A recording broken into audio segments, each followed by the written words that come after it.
Eu vou trazer para os irmãos uma visão geral desta carta. Uma visão geral.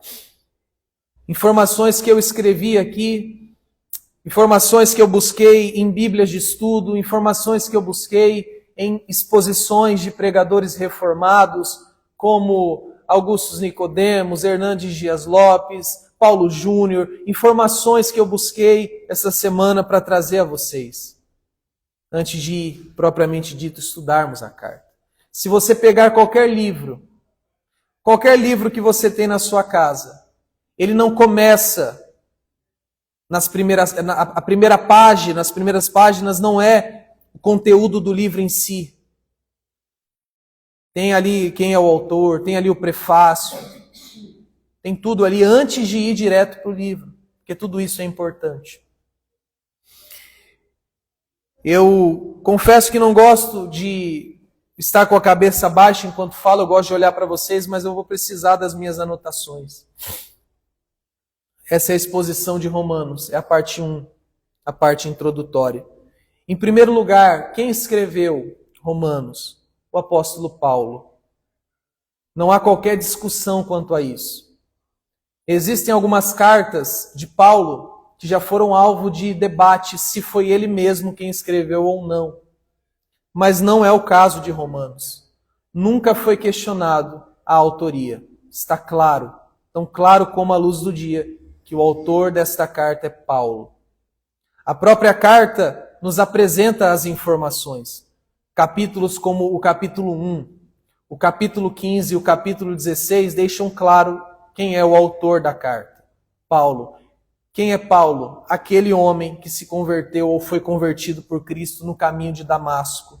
Aquele homem que dedicou o seu ministério à pregação do evangelho aos gentios. Aquele homem que junto com os seus companheiros realizou no mínimo 3 viagens missionárias. Aquele homem que passou espalhando o evangelho de Cristo por todo o mundo, inclusive chegou em Roma, que foi o tema, o final do capítulo 28 de Atos que estudamos. Foi Paulo. Agora eu quero falar com vocês sobre a data, a possível data. Quando falamos, irmãos, de um texto tão antigo, um texto que foi escrito no primeiro século, nós estamos em que século? 21. Este texto que vamos estudar foi escrito no primeiro século da era cristã, no primeiro século depois de Cristo. Quando falamos de um texto tão antigo, é muito difícil afirmarmos com precisão um dia, uma data, um ano específico. O que nós temos são datas aproximadas, anos aproximados. E segundo os mais estudiosos das Escrituras, os historiadores, essa carta data aproximadamente do ano 57 depois de Cristo. E provavelmente, perceba o provavelmente, não há como afirmar com certeza, se trata de uma carta muito antiga, mas baseado nas outras cartas de Paulo e baseado principalmente no livro de Atos, tudo indica que Paulo escreveu essa carta quando ele estava em Corinto, na cidade de Corinto. A chegada de Paulo a Corinto está registrado lá em Atos 20, quando ele conhece o casal Áquila e Priscila, lembram? E ele vai trabalhar junto com eles na construção de tenda, e ele permanece ali em Corinto por alguns meses. Se eu não me engano, 18 meses, provavelmente foi naquela época que ele escreveu a carta aos Romanos. O que já nos revela, queridos irmãos, o destinatário original. Toda carta tem um remetente e um destinatário. É que hoje é difícil se ver cartas, mas você, quando recebia correspondências lá na caixinha do correio, ou ainda hoje, quando chega ali uma carta, vai que chega ali uma carta, tem o remetente e o destinatário. Quem é o remetente? É quem escreveu, é quem está enviando. Então o remetente de Romanos é Paulo. O destinatário original, presta atenção, original, que eu estou dizendo, é que antes dessa carta chegar a nós, chegou alguém. O destinatário original dessa carta foram os crentes que moravam em Roma. Essa carta não foi escrita aos romanos no sentido de todo cidadão romano. Essa carta foi escrita aos crentes que moravam em Roma. Ou foi escrito à igreja em Roma. Por exemplo, a carta que tem o nome Filipenses. Uma carta escrita aos crentes que moravam em Filipo. Vocês precisam aprender, irmãos. Vocês precisam entender o que está diante de vocês. A carta que foi escrita aos Coríntios, 1 e 2 Coríntios, era uma carta escrita aos crentes que moravam naquela região da Caia, na região de Corinto. Vamos usar um outro exemplo? A carta aos Tessalonicenses, 1 e 2 Tessalonicenses, era aos crentes que habitavam na região de Tessalônica. A carta aos Gálatas eram os crentes que estavam na região da Galácia, Listra, Derbe, Antioquia da Psídia. Então a carta de Paulo aos Romanos foi destinada originalmente aos crentes que moravam em Roma. Roma, irmãos queridos, Roma era a capital do mundo. O Império Romano, que dominava a maior parte do mundo no primeiro século, tinha como a sua capital a cidade de Roma. Era a principal capital, era a principal cidade, era o coração daquele mundo. Foi a eles que Paulo destinou essa carta, aos crentes que moravam em Roma. Algumas informações sobre esta igreja.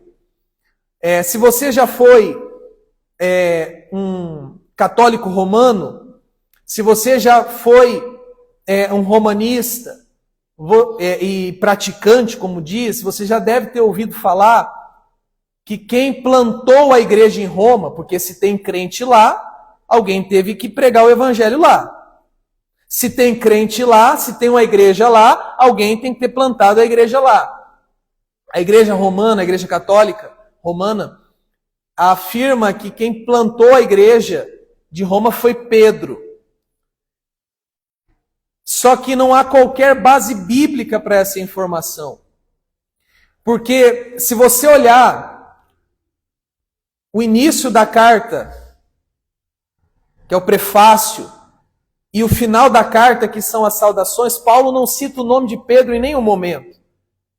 Se Pedro fosse o bispo da igreja de Roma, como ele é conhecido, será que Paulo não teria mencionado ele nas suas saudações iniciais e nas suas saudações finais? Deixar de fazê-lo seria uma indelicadeza de Paulo. E Paulo, que era companheiro de Pedro na pregação do Evangelho, será que Paulo escreveria uma carta a uma igreja que já tem um pastor tão proeminente como Pedro? Duvidando assim da capacidade teológica de Pedro? Não faz sentido. Não há qualquer base para isso. Outros ainda dirão, quem plantou a igreja de Roma foi Paulo. Só que isso é impossível, porque Paulo não havia chegado em Roma ainda. Eu acabei de dizer para os irmãos que quando Paulo escreve essa carta, provavelmente ele está em Corinto, capítulo 20 de Atos.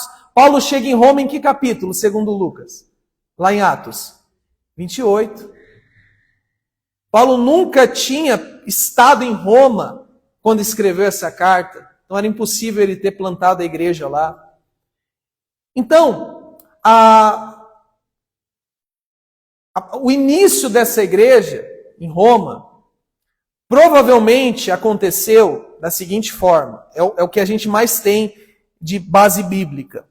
Vocês se lembram do dia de Pentecostes, que é o dia que a igreja nasce? Jerusalém, Atos 2, 10 e 11, o Espírito Santo desceu, tinham 120 pessoas no cenáculo, Pedro pregou um sermão que trouxe conversão para mais de 3.000 pessoas, lembram disso? Era o dia de Pentecostes, a principal festa dos judeus. Naquele dia, Jerusalém recebeu milhões de pessoas do mundo todo.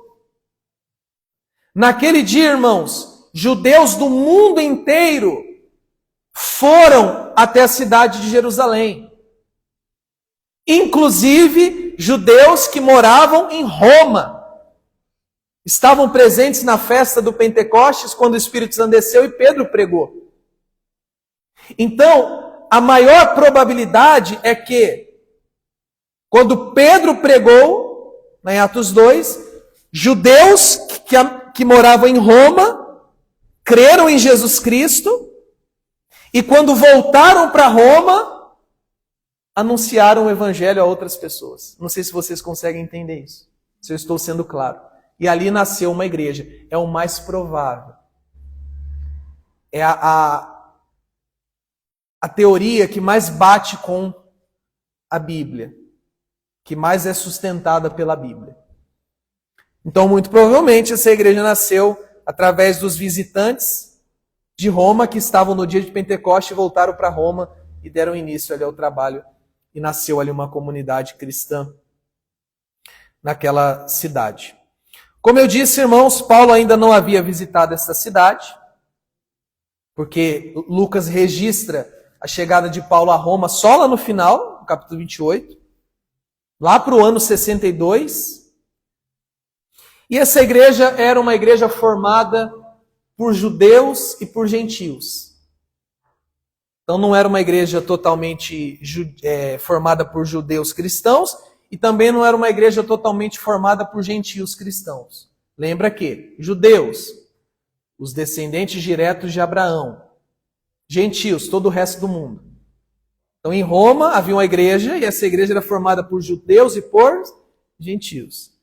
Baseado em que, Jonatas, a informação? Baseado na própria carta que a gente vai estudar, você vai ver que Paulo se dirige tanto a judeus como aos gentios. Vejamos agora os objetivos de Paulo com essa carta. Para que Paulo escreveu? Ninguém escreve uma carta sem ter um objetivo. Ninguém escreve uma carta sem ter uma motivação. A motivação principal de Paulo era apresentar a sua teologia. Era apresentar o que ele pensava, o que ele cria e o que ele pregava acerca de Jesus Cristo. E por que ele precisava fazer isso? Por que ele precisava apresentar a sua teologia e as suas credenciais de apóstolo à igreja de Roma? Porque ele pretendia visitar aquela igreja. Só que a visita de Paulo àquela igreja tinha em vista um objetivo maior, que era pregar o evangelho na Espanha. Paulo queria pregar o evangelho na Espanha. E quando passasse em Roma, ele pretendia receber o apoio da igreja de Roma para que ele conseguisse chegar até a Espanha. Por exemplo, primeira viagem missionária de Paulo, ele passou por Antioquia da Psídia, Listra, Derbe, e me fugiu agora a outra cidade. Só que qual foi a igreja que enviou Paulo na primeira viagem missionária? A igreja da Antioquia da Síria, que bancou, que custeou, que patrocinou a viagem missionária. Até porque Paulo e os seus companheiros precisavam de suporte para fazer aquela missão evangelística. Então a ideia de Paulo era, eu vou a Roma e a igreja de Roma vai me dar condições de chegar até a Espanha. Então esse era o objetivo principal. E isso a gente vai ver lá no capítulo 15, lá no final, a partir do verso 24. Os planos de Paulo.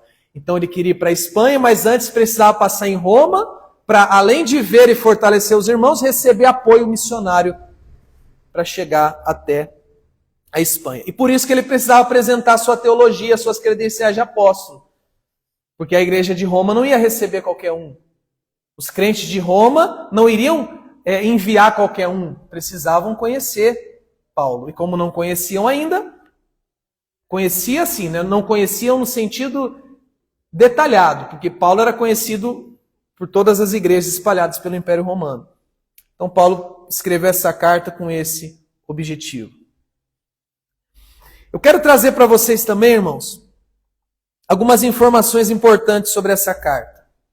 Romanos é a mais completa e abrangente carta que Paulo escreve em termos de explicar o Evangelho. Nenhuma outra carta de Paulo é tão rica em detalhes sobre Jesus Cristo e a sua obra redentora como a carta de Paulo aos Romanos. Podemos dizer que a carta de Paulo aos Romanos é a sua obra-prima.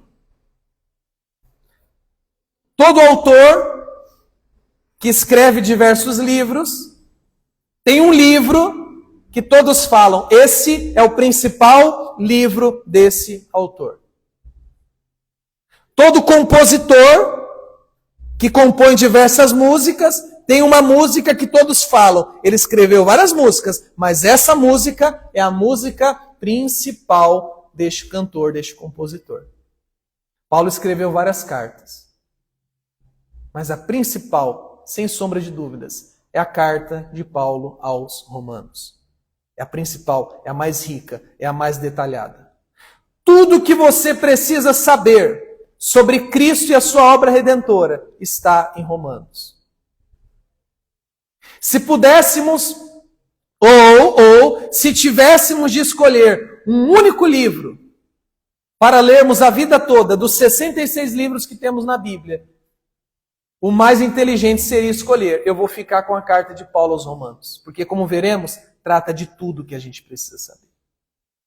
É uma carta muito rica. Só para vocês terem uma ideia, e a lista é grande. Olha o que você encontra na carta de Paulo aos Romanos. Posso começar? Vou lá.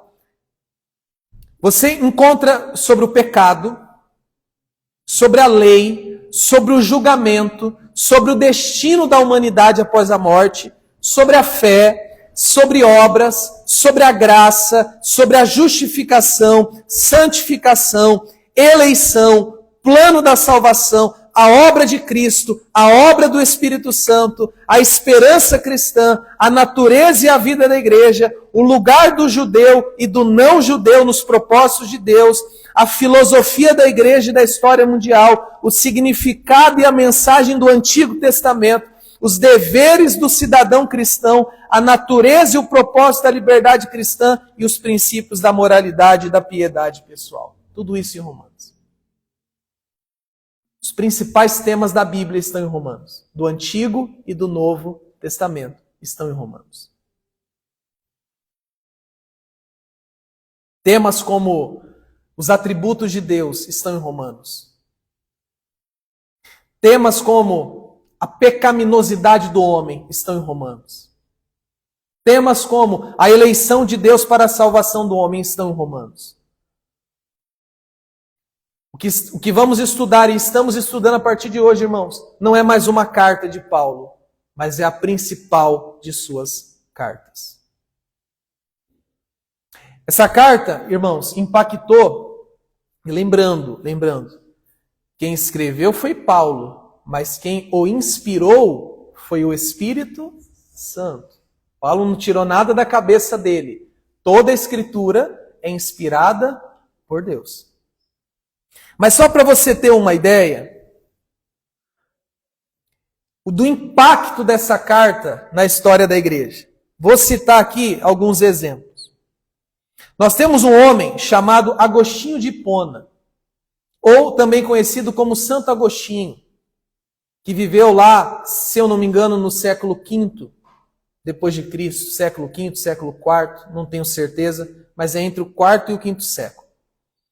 Este homem, irmãos, ele era um homem extremamente devasso.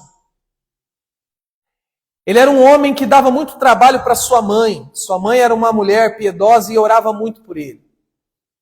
Quando eu falo um homem devasso, era devasso no sentido sexual mesmo. Tudo que você puder imaginar de imoralidade sexual, Agostinho de Hipona praticava. E sabe quando que se deu a conversão daquele homem? Quando Deus, através da carta de Paulo aos Romanos, falou ao coração dele. Especialmente no capítulo 13. A experiência de conversão de Agostinho se deu através da leitura de uma parte da carta de Paulo aos Romanos.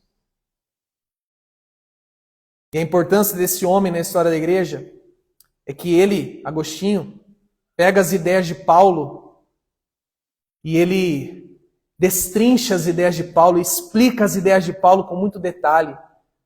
Mais tarde, outros reformadores, e o principal deles, João Calvino, vai pegar também da teologia de Agostinho para dar ideia, para dar vida a muitas das ideias da fé reformada que temos hoje, da qual a nossa igreja pertence.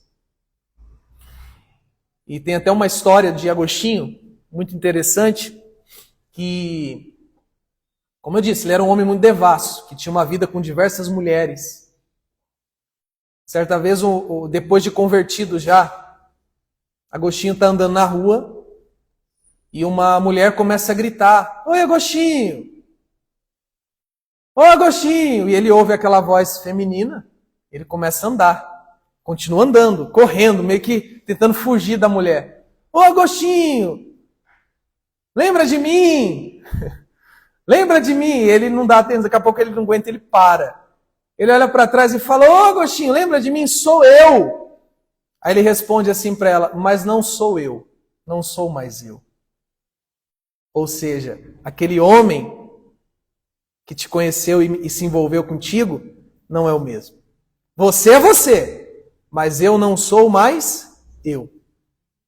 Uma verdadeira conversão, que se deu pela obra do Espírito Santo na vida dele através da carta de Paulo aos Romanos. Um outro exemplo é o exemplo de Martinho Lutero, e esse é o mais famoso. Eu não poderia usar outro mais conhecido do que o de Lutero. Martinho Lutero, o pivô da reforma protestante, aquele que Deus já estava usando outros, mas Deus usou o Martinho Lutero para transformar a história da igreja ali no século XVI com a reforma protestante. Para quem não sabe, o Martinho Lutero ele era um padre, um monge da ordem agostiniana, católico, e ele começa a ensinar teologia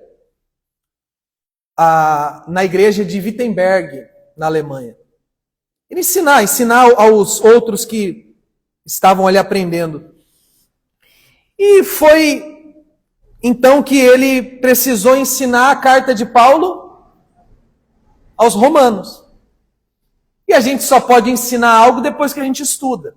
Então, antes dele ensinar, ele precisou estudar a carta de Paulo aos romanos. E naquela época, mais do que nunca, a salvação pelas obras era pregada na Igreja Católica Romana. As indulgências. O perdão era meio que vendido. A salvação era meio que comprada.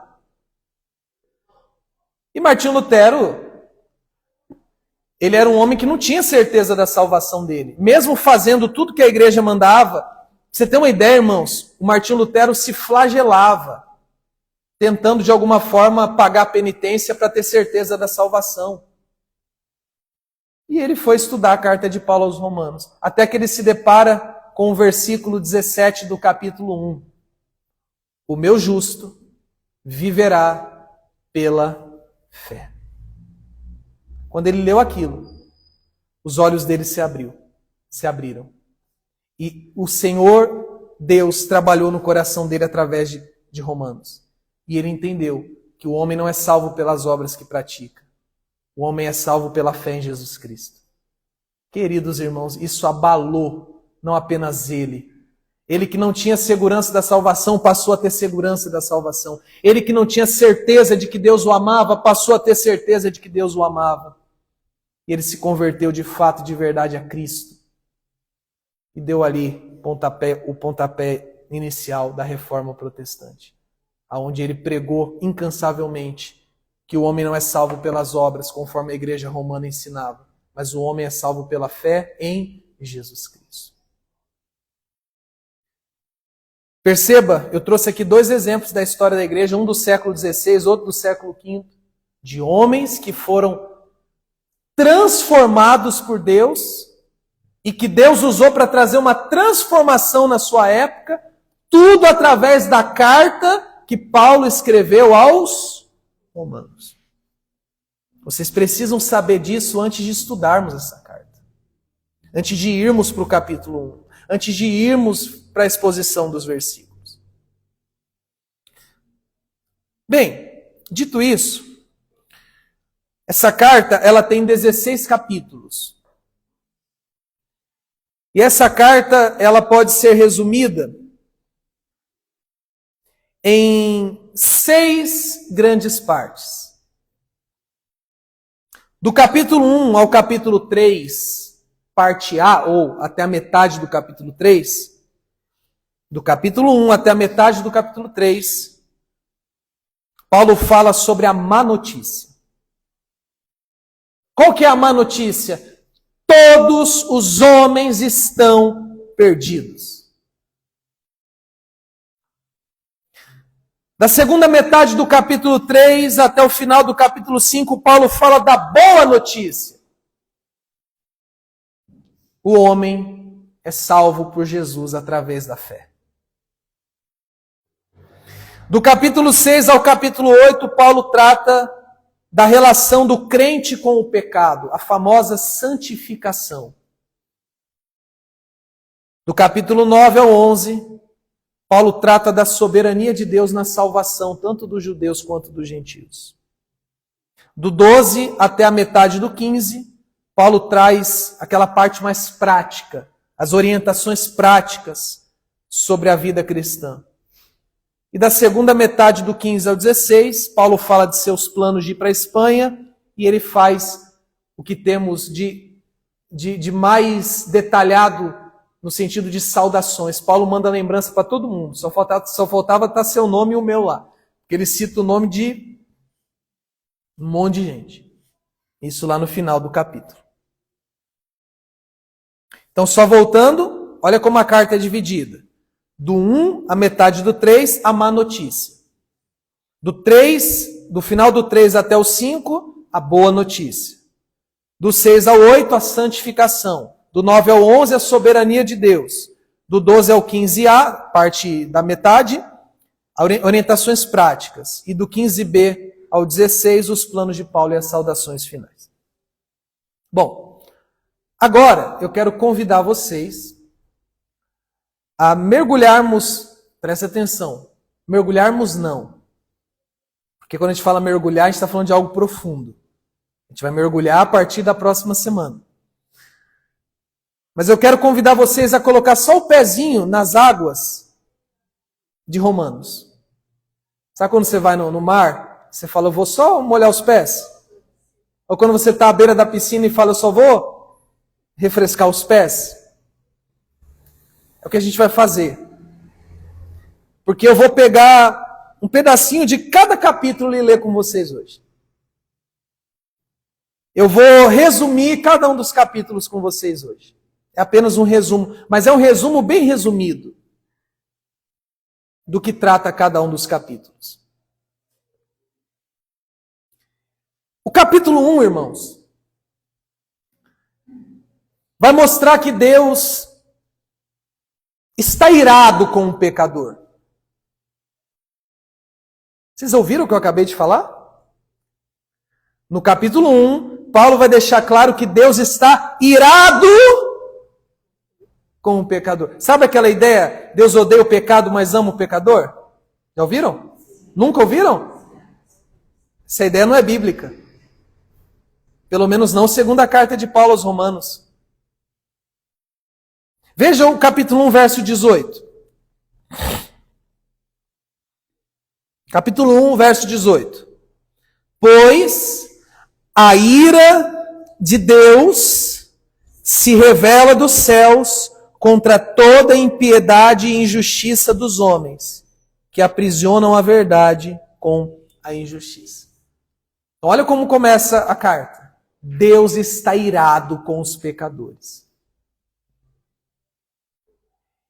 E ainda no capítulo 1, Deus fala da ira de Deus contra os gentios.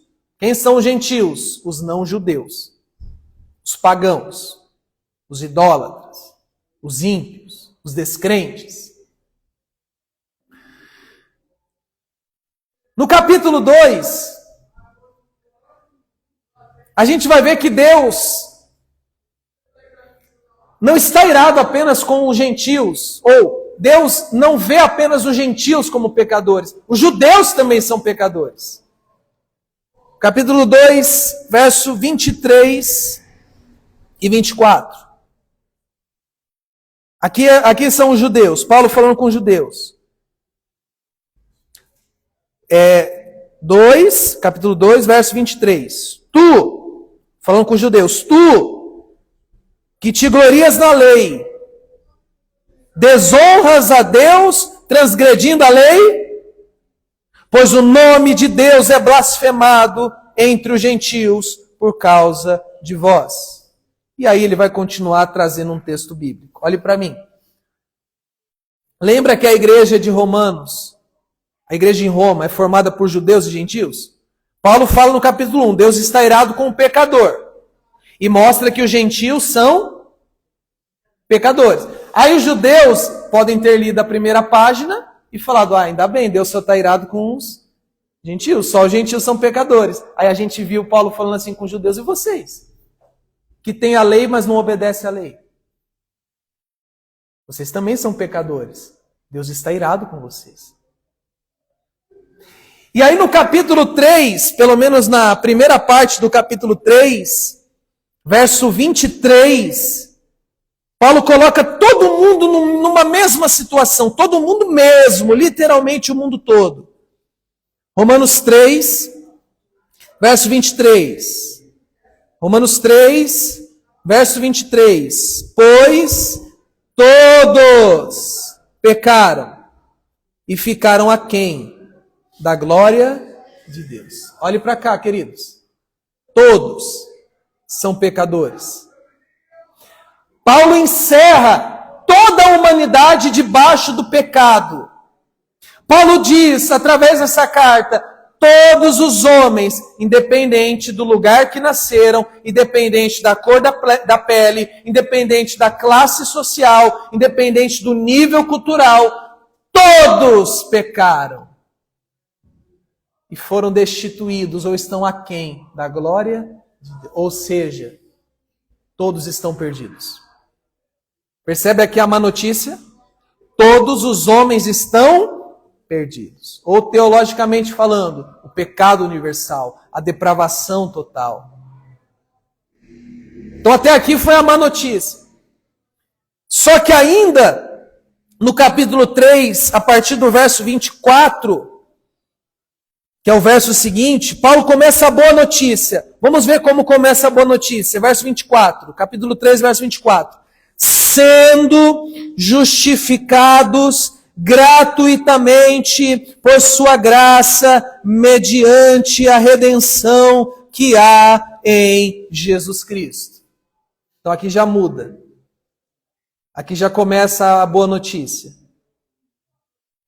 A salvação. E essa salvação está em uma pessoa. E esta pessoa se chama Jesus Cristo. Agora ele vai começar a tratar... Vocês estão aqui ainda comigo, irmãos?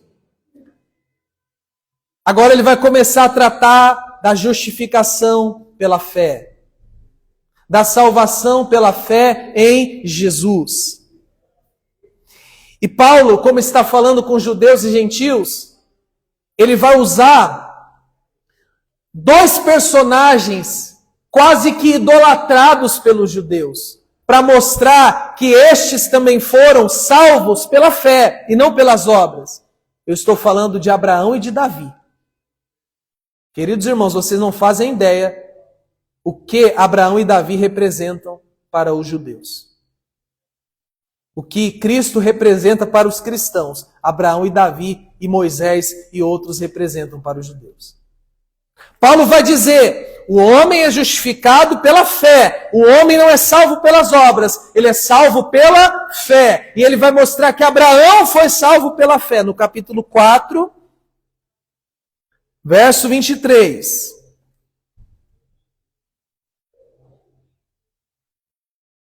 Ora, capítulo 4, verso 3, desculpa. Capítulo 4, verso 3. Pois o que diz a Escritura? Abraão creu em Deus, e isso lhe foi imputado como justiça. Ó, a partir do 24:3, Paulo está falando que o homem é salvo pela fé em Jesus. E aqui ele está dizendo que o Abraão se tornou justo, isto é, foi salvo porque ele creu em Deus, pela fé. Abraão foi justificado pela fé. Não apenas Abraão, o Davi também. Aí no verso de número 6, capítulo 4, verso 6. Assim como Davi também declara a bem-aventurança do homem a quem Deus imputa justiça independente das obras, quando diz: bem-aventurados são aqueles cujas iniquidades são perdoadas e cujos pecados são cobertos. Agora ele usa Davi. Davi entendia que a salvação, a justificação, não vem pelas obras, mas pela fé. Então aqui Paulo está mostrando que o homem é salvo pela fé em Jesus. E ele resume isso no capítulo 5, verso 1. Eu estou pegando os principais versos de cada capítulo, tá? Para a gente já se familiarizar. Capítulo 5, verso 1. Portanto, sendo justificados por fé, temos paz com Deus, por meio de nosso Senhor Jesus Cristo. Amém. Então Paulo aqui vai dizer: todos estão perdidos, mas a salvação existe. E a salvação depende de que o homem creia em Jesus. E quando este homem crê em Jesus, ele passa a ter paz com Deus. Este homem que era odiado por Deus por conta do seu pecado. Esse homem que estava em guerra contra Deus. Quando este homem crê em Jesus Cristo, ele passa a ter paz com Deus. Existe uma reconciliação entre o homem e Deus, através de uma pessoa. Que pessoa é esta? Jesus. E Paulo ainda vai dizer no capítulo 5, versos 2 e 3, que essa salvação, essa fé em Jesus que traz salvação, também traz uma alegria incondicional. Verso 2, por quem também temos acesso por fé a essa graça, no qual estamos firmes e nos regozijamos na esperança da glória de Deus. E não somente isso, mas nos gloriamos nas tribulações, sabendo que a tribulação produz paciência, e a paciência experiência, e a experiência esperança, e a esperança não nos envergonha, porque o amor de Deus ele é derramado em nosso coração pelo Espírito Santo que nos foi dado. Então Paulo fala, esse homem, quando ele crê em Jesus, ele passa a ter paz com Deus. E além de paz com Deus, ele tem uma alegria incondicional na saúde e na doença, na dor e nos momentos bons. Este homem é feliz. Alegria incondicional. E ainda no capítulo 5, a gente descobre como que o pecado entrou no mundo. Capítulo 5, verso 12. Como que o pecado entrou no mundo? Portanto, como por um homem o pecado entrou no mundo, e a morte pelo pecado, assim também a morte passou a todos os homens, pois todos pecaram. Aqui, irmãos, Paulo está falando de Adão, que a gente vai estudar mais para frente, esse capítulo a gente vai ver que o pecado é como um vírus, que é transmitido do pai para o filho. Não tem doenças que são genéticas, que o pai transmite para o filho, que a mãe transmite para o filho. O pecado foi transmitido à raça humana através do pai da raça humana, Adão, que pecou e deixou como legado o pecado para toda a humanidade.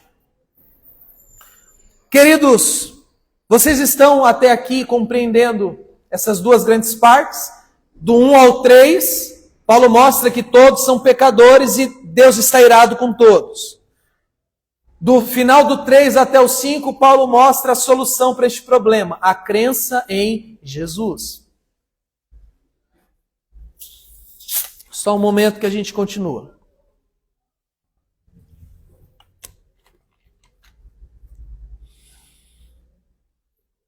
O capítulo 6 começa a falar da santificação. que é a prova da salvação. Capítulo 6, verso 1. Que diremos então? Permaneceremos no pecado para que a graça possa abundar? De maneira nenhuma. Como pode ser que nós, os que estamos mortos para o pecado, ainda vivamos nele? Olha só, isso é grande demais. Paulo sabia que alguns iam distorcer o que ele estava falando. Paulo sabia que o que ele estava escrevendo seria mal interpretado por alguns. Alguns poderiam pensar, já que o homem é salvo pela graça independente das boas obras, então o homem pode viver no pecado. E Paulo começa o capítulo 6 tratando da santificação. Não. Como que o crente vai viver no pecado se ele já está morto para o pecado? Se o pecado já não tem domínio sobre ele. Paulo começa a tratar da santificação, que é a prova de que um homem foi salvo. O salvo é santo. É o que Paulo vai começar a tratar no capítulo 6. No capítulo 7, irmãos, ainda dentro desse tema do crente e do pecado, Paulo vai fazer a relação, Paulo vai mostrar como que o pecado e a lei estão relacionados. Como que o pecado e a lei estão ligados. E o versículo que eu escolho para resumir é o 8, verso 8, capítulo 7, verso 8. Mas o pecado, aproveitando-se do ensejo por meio do mandamento, operou em mim todo tipo de concupiscência, pois sem a lei o pecado estava morto. Então Paulo vai dizer aqui no capítulo 7, irmãos, que a lei, ela não é má, a lei é boa. Mas quando a lei diz, não adulterarás, e o homem ouve isso, o homem é instigado a adulterar. Porque, não sei se vocês já perceberam, mas sempre que o homem recebe um não faça, ele se sente tentado a fazer. Tinha até uma pegadinha do Silvio Santos, sei lá se é do Silvio Santos, algo mais ou menos assim, que o pessoal botava uma caixa no meio da rua, com um buraco, escrito assim, não olhe. O que as pessoas faziam? E aí uma torta na cara. Não era mais ou menos assim? Não faça. Aí o homem é instigado a fazer. Não olhe. O homem é instigado a olhar. Paulo vai desenvolver esse assunto no capítulo 7, que a lei é boa, porém o homem é mau. E quando a lei diz não faça, o homem começa a querer o que é proibido pela lei. Eu estou falando para vocês que a gente está diante de uma obra-prima. O que estamos estudando a partir de hoje, irmãos, é a obra-prima das Escrituras. O Senhor há de edificar a cada um de nós poderosamente através dessa carta. Agora o verso 8, você sabe que muito se fala sobre o Espírito Santo. Muito já ouvimos sobre o Espírito Santo.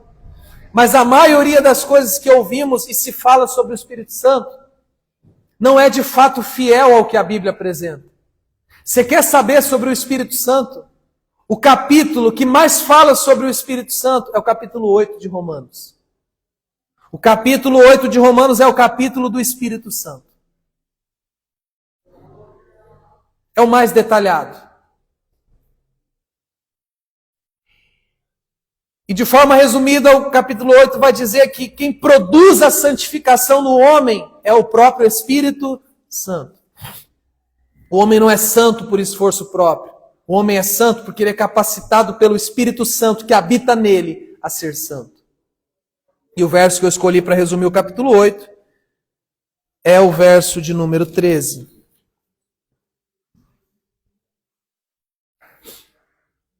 Olha o agente da santificação. Olha o papel do Espírito Santo na santificação, na vitória sobre o pecado.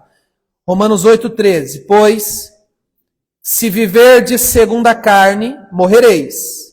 Mas, se por meio do Espírito mortificardes as obras do corpo, vivereis. Queridos, Paulo está dizendo que a vitória do cristão sobre o pecado é por meio do Espírito Santo que habita nele. Vamos chegar lá. Quando? Não sei, mas vamos chegar lá. Agora, eu tenho uma observação a fazer sobre os capítulos 9, 10 e 11. Não existem capítulos mais difíceis na Bíblia, eu acredito, para entendermos do que os capítulos 9, 10 e 11 de Romanos. Eu vou dizer uma coisa para vocês.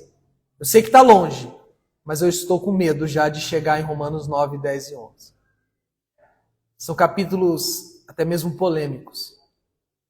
São capítulos que tratam de temas que nem todos estão preparados para ouvir. São capítulos que revelam atributos de Deus que o crente moderno não faz ideia de que existem. E um destes é a soberania. O capítulo 9, 10 e 11 vai desconstruir essa ideia popular que as pessoas têm acerca de um Deus Papai Noel, de um Deus manipulável, de um Deus que faz o que o homem quer. O capítulo 9, 10 e 11 tratam da soberania de Deus sobre os gentios e sobre os judeus. O capítulo 9, por exemplo, trata da eleição incondicional. Sabe o que é isso? Deus tem um povo que ele vai salvar. E ele escolheu esse povo baseado unicamente na vontade dele. Não nas obras daquela pessoa. Porque veja, o capítulo 9, eu escolhi o verso 16 como o verso que resume. Romanos 9, 16. Assim, então, não depende de quem quer, nem do que corre, mas depende de Deus, que demonstra misericórdia. Capítulo muito poderoso. Capítulo para o crente que não conhece as Escrituras, até mesmo um capítulo indigesto. Capítulo que mostra a soberania de Deus. O capítulo 10 vai falar do desejo que Paulo tem que os judeus sejam salvos. Porque Paulo era judeu, para quem não sabe. Paulo se dedicou aos gentios, mas Paulo tinha um grande desejo de que os judeus fossem salvos. E ele expressa esse desejo no verso 1 do capítulo 10. Irmãos, o desejo do meu coração e a minha oração a Deus por Israel é que seja o que, irmãos? Salvos. Então Paulo era odiado pelos judeus, mas ele amava os judeus. E apesar de se dedicar aos gentios, ele tinha um grande desejo de que os judeus fossem salvos. E ele não tinha apenas um grande desejo, ele tinha uma esperança de que grande parte dos judeus, ou pelo menos uma parte dos judeus, serão salvos. E ele expressa essa esperança no capítulo 11. Os versos que eu vou ler para você para resumir o capítulo 11 são os versos 30 e 31. Verso 30 do capítulo 11. Pois, aqui é Paulo falando com os judeus, tá? Assim como em tempos passados não crestes em Deus, mas agora alcançastes misericórdias pela incredulidade deles, assim também estes agora não creem, para que pela misericórdia que recebestes, também alcancem misericórdia. Paulo está falando para os gentios, vocês alcançaram a misericórdia de Deus, e os judeus também alcançarão. Paulo tem a esperança de que Deus há de salvar um remanescente de judeus. E é um tema muito, mas muito discutido, muito complexo, que a gente vai ter que encarar. Porque a Bíblia toda deve ser pregada, e não apenas aquilo que é fácil de entender. Orem por mim, irmãos, porque eu terei grande trabalho quando chegar nesses capítulos. E ainda está longe, né? Mas não custa nada já. Esse trabalho difícil, né? Mas vamos chegar lá. Aí, irmãos, já chegando para o final, o capítulo 12, deixa eu perguntar para vocês, cristão precisa fazer sacrifício? Vou beber a água enquanto vocês respondem aí, que alguns ficarem em dúvida. Cristão precisa fazer sacrifício? Vou beber mais um gole, vocês não respondem.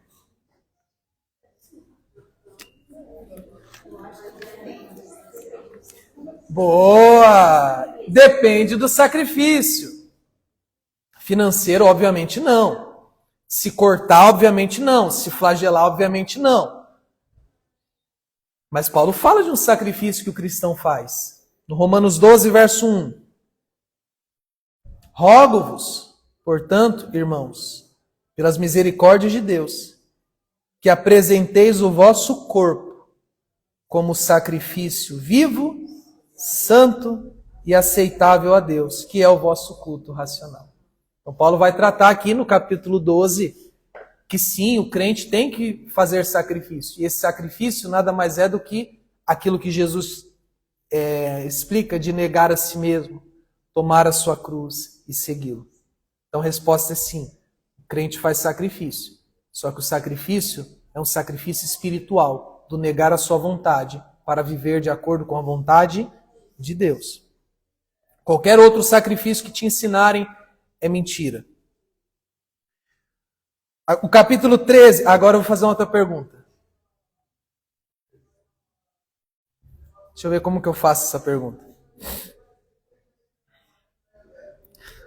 Nós temos que obedecer às autoridades políticas? Isso está na nossa confissão de fé, né, inclusive. Temos lá a nossa confissão de fé que estudamos para ser membro.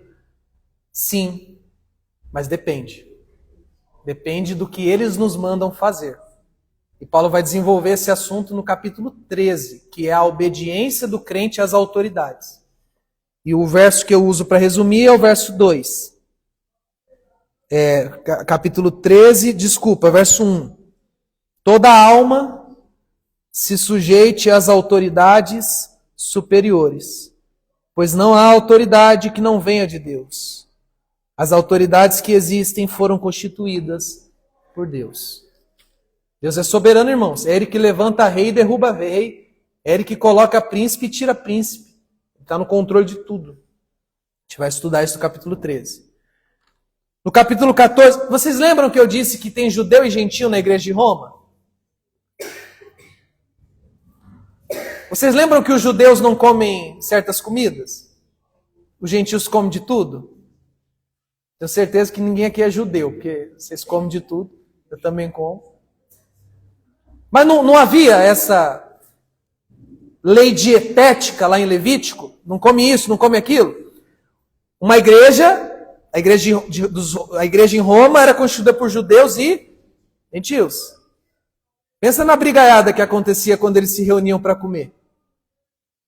Imagina um churrasco na igreja de Roma. Imagina o gentio chegando com a bisteca.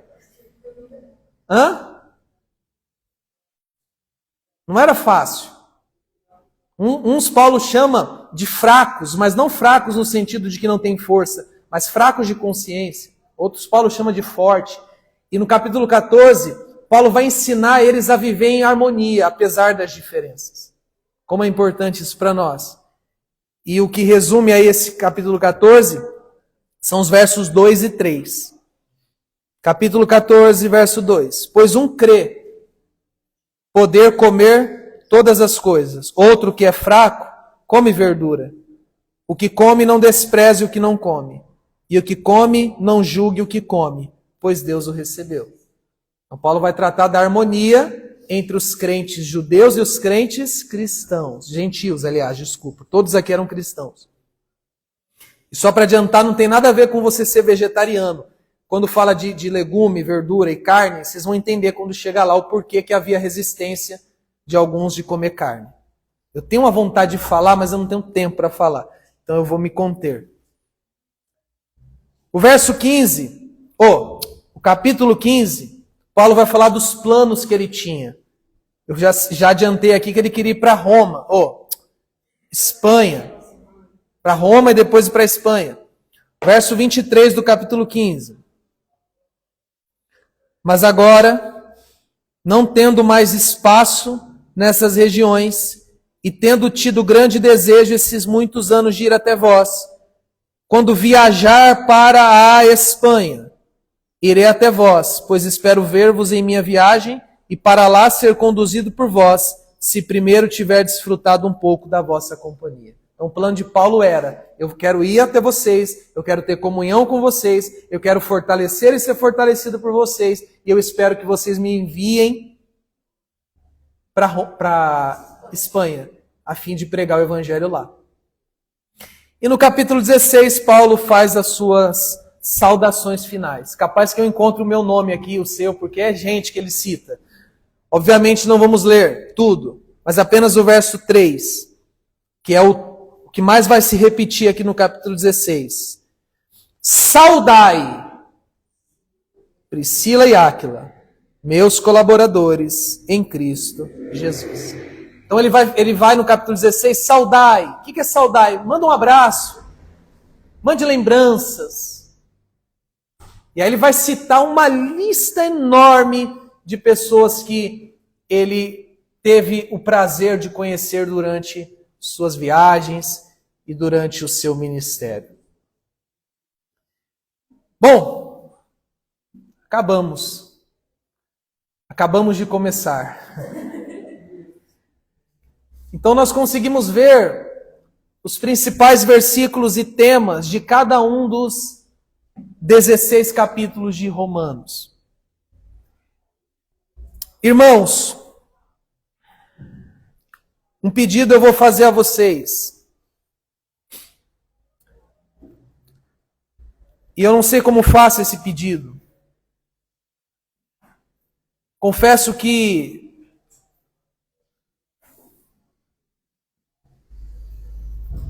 que receio o sermão interpretado por alguns. Confesso que tenho medo de errar a mão nesse meu pedido. Confesso que não sei lidar muito com isso. Mas o meu pedido é que vocês não faltem no culto de domingo. A não ser em casos de doenças, a não ser em casos de viagens. Tenha como base de se você consegue vir ou não aquela reflexão que eu trouxe domingo passado. Se eu tivesse que ir em qualquer outro lugar, daria para ir? Se eu tivesse que ir trabalhar, eu iria. Se eu tivesse que ir ao mercado, eu iria. Se eu tivesse que ir a um passeio, eu iria. Se a resposta for afirmativa, sim, eu iria, então eu tenho condições de ir ao culto.